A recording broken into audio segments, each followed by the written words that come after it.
अब तक हम लोगों ने एक सिंपल सा अलर्ट बनाया था हमारे प्रोमेथिस के अंदर कि अगर हमारा नोड एक्सपोर्टर डाउन हो जाता है तो प्रोमेथिस क्या करता है, अलर्ट ट्रिगर कर देता है।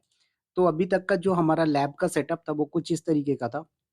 हमारे पास एक सर्वर है, इसी सर्वर के अंदर हमने तीन चीजें इंस्टॉल कर रखी थी। वो तीन चीजें कौन कौन सी थी? आपने इसके अंदर नोड एक्सपोर्टर को सेटअप किया हुआ था, टारगेट इसी के अंदर आपने सेटअप किया हुआ है, प्रोमेथिस इसी के अंदर आपने सेटअप किया हुआ है, और उसके बाद इसी के अंदर आपने क्या किया हुआ है, अलर्ट मैनेजर सेटअप किया हुआ है। राइट।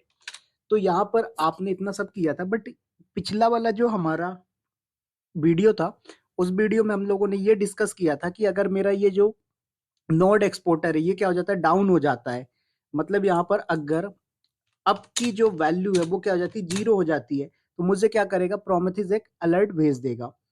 तो ये अलर्ट ट्रिगर करता है। अब हम एक रियल वर्ल्ड प्रोडक्शन के ऊपर अलर्ट बनाने वाले कि अगर मेरा एक सर्वर है, ये सर्वर का सीपीयू का यूटिलाइजेशन क्या हो रहा है, 50% से ऊपर हो रहा है। क्या हो रहा है? Greater than 50%। तो मुझे क्या होना चाहिए, एक अलर्ट आ जाना चाहिए। क्या होना चाहिए? अगर मेरे सीपीयू का यूटिलाइजेशन 50% से ऊपर जाता है तो मुझे क्या होना चाहिए, एक अलर्ट आ जाना चाहिए। और अलर्ट कब आए? जब 1 मिनट तक कंटिन्यू मेरा सीपीयू का यूटिलाइजेशन 50% से ऊपर होता है। तो आज हम इसी के बारे में सेटअप करने वाले हैं। तो यहाँ पर आएंगे और सबसे पहले आप यहाँ पर एक फाइल रखी हुई है, ये फाइल समझिए। तो देखो यहाँ पर सूडो तो कमांड होती है जो कि आपका सूडो की परमिशन देनी होती है। टी कमांड से आप फाइल के अंदर लिख वगैरह सकते हो। तो मैं यहाँ पर मोस्टली टी कमांड यूज कर रहा हूँ। ये फाइल का पाथ है और यहाँ पर मैंने ये EOF जो है पैरामीटर यूज किया है, मतलब एंड ऑफ फाइल। मतलब एक स्क्रिप्ट लिख रहा हूं तो स्क्रिप्ट जो है EOF end of file starting और क्लोजिंग होती है। अब यहाँ पर सबसे पहले पैरामीटर हमने यूज किया है ग्रुप्स का। तो प्रोमेथिस में अलर्ट को लॉजिकल ग्रुप में ऑर्गेनाइज किया जाता है, जैसे node alert, database alert, Kubernetes alert, server alert. तो इस तरीके से हम ग्रुप में क्या करते हैं, डिवाइड करते हैं। तो यहाँ पर हमारा जो ग्रुप का नाम है वो क्या है, नोड अलर्ट। उसके बाद यहाँ पर आएंगे आप तो रूल्स डिफाइन है। अब रूल के अंदर एक्चुअल में क्या डिफाइन किया हमने कि इसके अंदर एक्चुअल अलर्ट रूल कौन सा है, मतलब किसके बेसिस पे अलर्ट जनरेट होगा। तो जैसे यहाँ पर आप देखो अलर्ट में हमने हाई सीपीयू यूजेस दिया, तो ये अलर्ट का नेम है। क्या है? ये ग्रुप का नेम है, ये अलर्ट का नेम है। अब यहाँ पर एक्सप्रेशन पैरामीटर यूज हो रहा है, ये सबसे इंपॉर्टेंट लाइन होती है। इस एक्सप्रेशन का मतलब ये है कि सीपीयू आइडल परसेंटेज निकालो, उससे 100 में से माइनस करो, और अगर रिजल्ट 50 से ज्यादा हो तो अलर्ट ट्रिगर करो। ये हमने इस पर डिफाइन किया। ये आपका सब क्वेरी का फॉर्मूला है, ये आगे अपन बात करेंगे प्रॉम क्यूएल की क्वेरीज वगैरह कैसे लिखते हैं उनके बारे में। फिर उसके बाद यहाँ पर आपका नीचे आएंगे तो यहाँ पर बताया कि कंटिन्यूअसली अगर 1 मिनट तक अप रहेगा तो ठीक है। फिर यहाँ पर लेवल, वार्निंग का लेवल दिया, एनोटेशन में डिफाइन कर दिया कि हमारा ICPU यूजेस और इंस्टांस, फिर डिस्क्रिप्शन डिफाइन कर दिया, दैट्स इट। तो मैं क्या करने वाला हूँ अभी यहाँ पर आके अगर आपको दिखाता हूँ, ये मेरे पास पोर्ट नंबर है, ठीक है। तो 9090 के साथ रूल्स एंड अलर्ट एक्सेस होते हैं, ठीक है। तो ये चीज आप पहले भी देख चुके हो। तो यहाँ पर कॉलन 9090/रूल्स एक्सेस करिए और उसके बाद यहाँ पर अलर्ट को एक्सेस करिए, तो ये भी 9090/अलर्ट और यहाँ पर आ जाएगा। तो देखो ये आपका रूल दिखा रहा है कि रूल मेरा एक्चुअल में, सॉरी यहाँ पर आई थिंक पहले ही मैंने डिफाइन कर रखा था, नो प्रॉब्लम। तो मैं एक काम करूंगा, यहाँ पर देखो अभी 50% का आ रहा है, मैं इसमें स्क्रिप्ट में क्या करूंगा, 45% कर दूंगा, ठीक है। क्या करूंगा, 45% कर दूंगा। तो यहाँ पर 45% के ऊपर अलर्ट आ जाएगा, ठीक है। तो यहाँ पर ये चीज कर सकते हो। यहाँ पर देखो आपका कोई भी अभी अलर्ट एक्टिव नहीं है, तो या तो आप 45% ले सकते हो, या फिर आप क्या करिए, उसको 45 की जगह 60 ले लो, 40 ले लो, जो भी लेना है वो ले लो। तो मैंने बोला मुझे यहाँ पर अभी 50 ही लेके चलो, कोई दिक्कत नहीं।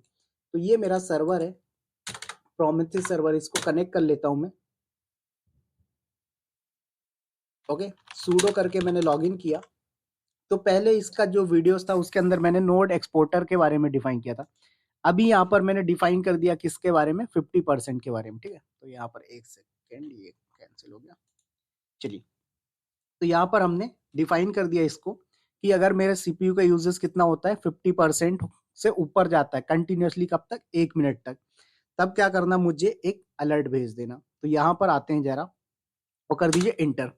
तो ये आपका रूल सेट हो गया। इस फाइल के अंदर आप रूल लिखते हो। अगर आपको इन फ्यूचर में अगर मॉडिफिकेशन करना है रूल्स का, तो आप इसी फाइल के अंदर जाओगे। तो आपने इतना कर दिया। अब यहाँ पर देखो ये कब तक चेंजेस नहीं होगा, जब तक आपके सीपीयू का यूजेस जो है इंक्रीज नहीं होगा। अभी कितना बता रहे हैं ये, 18% का लोड हो रखा है इसके अंदर, ठीक है। तो हमने बोला इसके अंदर क्या करना है, लोड इंक्रीज करना। तो लोड इंक्रीज करने के लिए यहाँ पर देखो स्ट्रेस कमांड आप लोग यूज करते हैं, तो ये स्ट्रेस कमांड से यूज करिए और यहाँ पर डिफाइन कर दीजिए आप अपने, सॉरी कॉपी नहीं हुआ, एक मिनट फिर से अच्छे से कॉपी करते हैं जरा। चलिए, तो स्ट्रेस कमांड कॉपी की आपने, सीपीयू कितने, 4 सीपीयू का लोड दे रहा हूँ और यहाँ पर जो टाइम है मैं दे देता हूँ 3 मिनट का दे देता हूँ 180 सेकेंड, ठीक है। तो 180 एस। अब देखो ये आपका जैसे ही यहाँ पर 3 मिनट तक टाइम आएगा और ये आपका ओके से अलर्ट पे आ जाएगा, ठीक है। तो इसको भी रिफ्रेश करते रहिए, इसको भी रिफ्रेश करते रहिए। तो एक जब तक आपका नहीं होगा तब तक, 1 मिनट तक कंटिन्यूअसली लोड नहीं आएगा तब तक आपका ये इनएक्टिव 1 रहेगा, पेंडिंग 0 रहेगा, फायरिंग 1। जैसे ही ये हो जाएगा एक्टिव, आपका इनएक्टिव 0 होगा, पेंडिंग 1 आ जाएगा, फिर फायरिंग। तो ये मैंने आपको अलर्ट लाइफ साइकिल के बारे में डिस्कस भी किया था, ठीक है। तो यहाँ पर आपको वेट करना है बस, और कुछ नहीं। थोड़ा सा टाइम लेगा, 1 मिनट के अंदर ये सारी चीजों को कैलकुलेट करके दे देगा। ओके।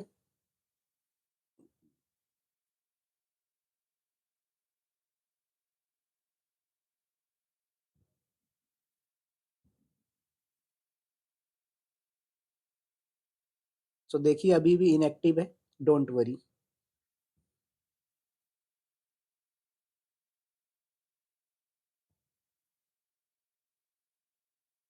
तो यहाँ पर अभी आप देख सकते हो कि ये आपका 45% दिखा रहा है, ठीक है। तो आपने 50 के ऊपर डाला है, 50 के ऊपर जाएगा तो आपका यहाँ पर आ जाएगा, ठीक है।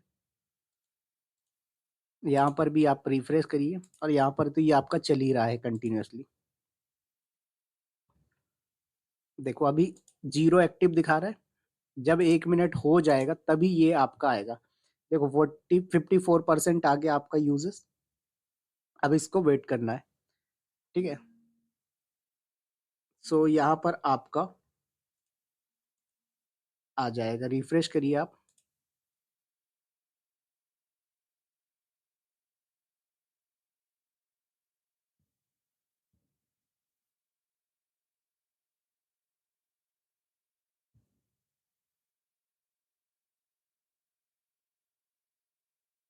सो यहाँ पर देखो पेंडिंग पे आ गया है और एक एक्टिव भी दिखा दिया इसने, राइट। यहाँ पर भी रिफ्रेश करेंगे आप तो यहाँ पर भी आपको दिखा देगा अगर यूजेस वगैरह कुछ होगा तो।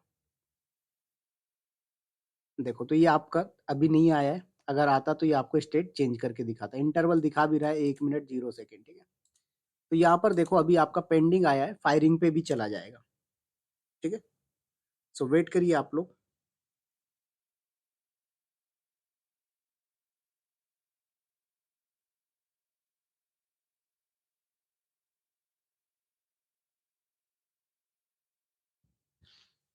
देखो तो अभी एक्टिव पे आपका, पेंडिंग पे, पेंडिंग से फायरिंग जाएगा, ठीक है। एक रूल आपका एक्टिव हो रखा है। देखो अभी भी अब फायरिंग पे आ गया। तो इस तरीके से ये काम करता है। अब यहीं पर अगर आपको क्या करना है, 45 करना है तो आप यहाँ पर 45 कर दो और यहाँ पर भी आप, अच्छा लगेगा देखने में तो इसको 45% कर दीजिए, बात खत्म, ठीक है। तो यहाँ पर आप इसको सेव कर सकते हो। तो मैं आप लोगों को ये स्क्रिप्ट प्रोवाइड करवा दूंगा, या फिर अगर मैं भूल जाता हूँ इनकेस तो आप मुझे व्हाट्सएप पे टेक्स्ट कर देना। तो आई होप कि ये आप लोगों को समझ में आया होगा और लेक्चर अच्छा लगा हो। तो चलिए मिलते हैं बहुत ही जल्दी इसी अलर्ट रूल के सेटअप से रिलेटेड नेक्स्ट वीडियो के बारे में, जहाँ पर हम थोड़ा और एडवांस पे चलेंगे। तो इस अलर्ट रूल के सेटअप के बारे में मल्टीपल सिनारियोज और मल्टीपल कॉन्सेप्ट हम डिस्कस करने वाले हैं कि किन किन सिनारियोज में प्रोडक्शन के अंदर जो है तो आपका अलर्ट सेटअप किया जाता है। तो हैव अ गुड डे, मिलते हैं नेक्स्ट वीडियो में। Thank you all.